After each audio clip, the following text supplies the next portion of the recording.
Welcome to my YouTube channel let's crack. I hope आप लोग अच्छे से पढ़ रहे होंगे। और आज हमारी वीडियो का जो टॉपिक है वो है गुप्त काल। हम लोग देखिए कुषाण वंश पढ़ चुके हैं, उससे पहले हम लोग जो है मौर्य वंश पढ़ चुके हैं। ठीक है, तो आज हम धीरे धीरे पढ़ते पढ़ते कहाँ पर आ गए हैं, गुप्त काल पर आ गए हैं। अगर इस काल की बात करें तो इस काल को स्वर्ण युग, शास्त्र युग और भारत का पेराक्लीज युग आदि नामों से जाना जाता है, क्योंकि इस समय जो है भारत की कला में या वास्तुकला में काफ़ी उन्नति हुई। अगर बात करें इस काल के बारे में थोड़ी जानने की, यानी गुप्त काल के बारे में अगर हम थोड़ा बहुत जानते हैं या जानना चाहें तो सबसे पहले हम बात करेंगे यहाँ जो भाषा प्रचलित थी वो कौन सी भाषा थी, संस्कृत भाषा थी।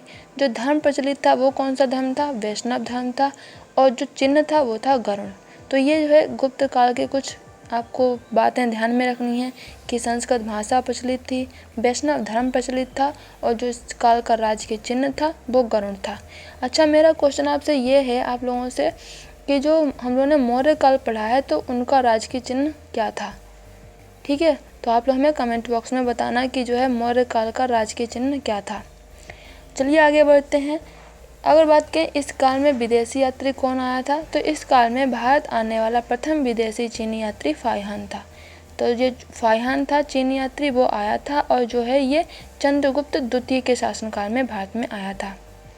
इस काल में वास्तुकला, स्थापत्य कला, चित्रकला, मूर्तिकला, मृदभांड कला और साहित्य आदि कलाओं का विकास हुआ।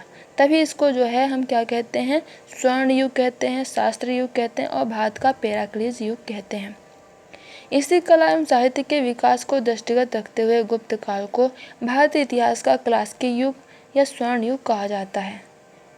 अगर बात करें इस काल की या गुप्त काल की या इस वंश की स्थापना की, तो वो श्रीगुप्त ने की थी और 275 ईस्वी में की थी। लेकिन अगर श्रीगुप्त के शासनकाल की बात करें तो वो 240 से 280 माना जाता है, लेकिन स्थापना जो है वो 275 ईस्वी में की थी। लेकिन इस काल का जो वास्तविक संस्थापक है वो श्रीगुप्त को नहीं माना जाता है, वो माना जाता है चंद्रगुप्त प्रथम को। अब ऐसा क्यों है, क्योंकि देखिए श्रीगुप्त थे, इन्होंने स्थापना तो कर दी थी, लेकिन इस जो वंश है या ये जो गुप्त काल है इसका जो विकास है, ये जो इसमें जब समृद्धि हुई या पॉपुलैरिटी जो बढ़ी वो चंद्रगुप्त प्रथम के समय में बढ़ी। यानी जो इस वंश का जो विकास है वो मुख्य रूप से चंद्रगुप्त प्रथम के समय में हुआ, इसीलिए वास्तविक संस्थापक चंद्रगुप्त प्रथम को माना जाता है। अब बात करते हैं गुप्त काल के प्रमुख शासक कौन कौन से थे। तो हमको सिर्फ मोटा मोटा पढ़ना है या मेन चीज़ें पढ़नी है, क्योंकि बाकी ये हिस्ट्री का पार्ट हो जाता है। हमें सिर्फ शासकों के बारे में जानकारी कर लेनी है कि हाँ कौन कौन से शासक थे। क्योंकि अगर क्वेश्चन आ जाता है कि इस शासक का संबंध किस वंश से है तो आपको घबराना नहीं है, तो आपको पता होना चाहिए कि कौन सा शासक किस वंश से संबंधित है। तो सबसे पहले श्रीगुप्त, इनके अगर शासनकाल की बात करें या समय सीमा की बात करें तो वो 240 से 280 मानी गई है। इन्होंने जो है महाराज की उपाधि धारण की थी, बस इनके बारे में आपको इतना ध्यान रखना है। उसके बाद में इनका जो है उत्तराधिकारी बना घटोत्कच, जिसने 280 से 319 तक शासन किया और इसने भी जो है महाराज की ही उपाधि धारण करी।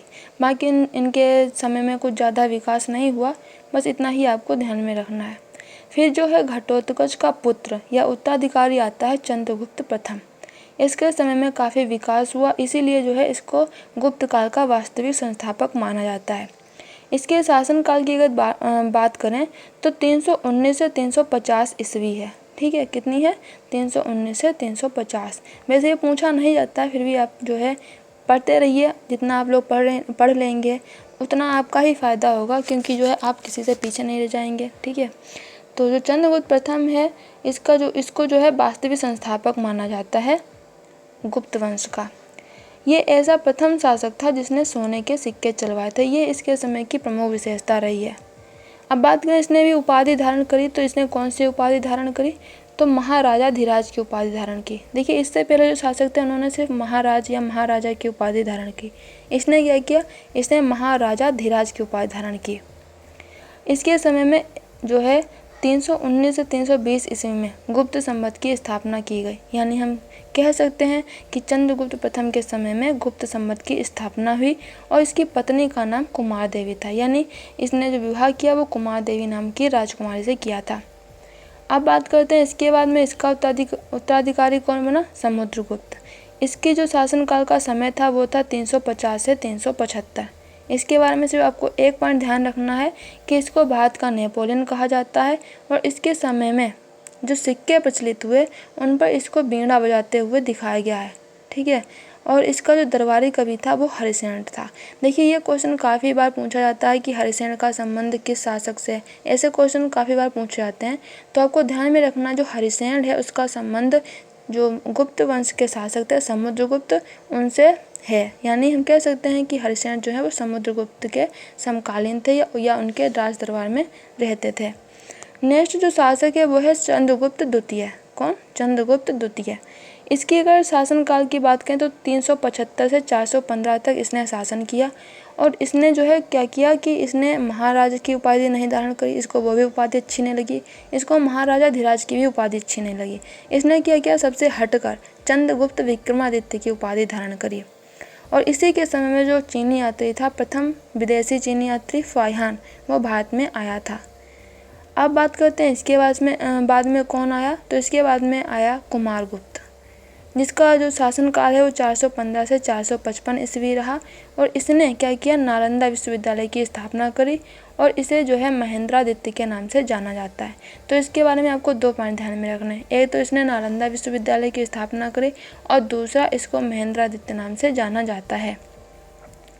अब कुमारगुप्त के बाद में और इसका उत्तराधिकारी आया, वो था स्कंदगुप्त। और स्कंदगुप्त जो है ये अंतिम प्रतापी शासक था गुप्त काल का। इसके बाद में कोई प्रतापी शासक नहीं आया। अगर बात करें स्कंदगुप्त के समय में आपको क्या बात ध्यान में रखनी है, तो इसने क्या किया, गिरिनार एक पर्वत था उस पर सुदर्शन जो झील बनी थी उसका पुनरुद्धार कराया, यानी पुनर्निर्माण कराया। और गुप्त काल का जो अंतिम शासक है वो है विष्णुगुप्त। बस इतने शासक हैं और आपको थोड़ी थोड़ी जानकारी सबके बारे में ध्यान में रखनी है। अब बात करेंगे जो हम लोगों का मेन टॉपिक है जिसके बारे में हम लोग पढ़ रहे हैं, वो है कला एवं स्थापत्य के बारे में। तो थोड़ा पढ़ लेते हैं कला एवं स्थापत्य के बारे में। तो जो गुप्तकालीन वास्तुकला के जो प्रमुख उदाहरण हैं वो हमें किस रूप में मिलते हैं, मंदिर के रूप में। और इस काल के जो अधिकांश मंदिर हैं वो पाषाण निर्मित हैं, यानी कि पत्थर के बने हैं।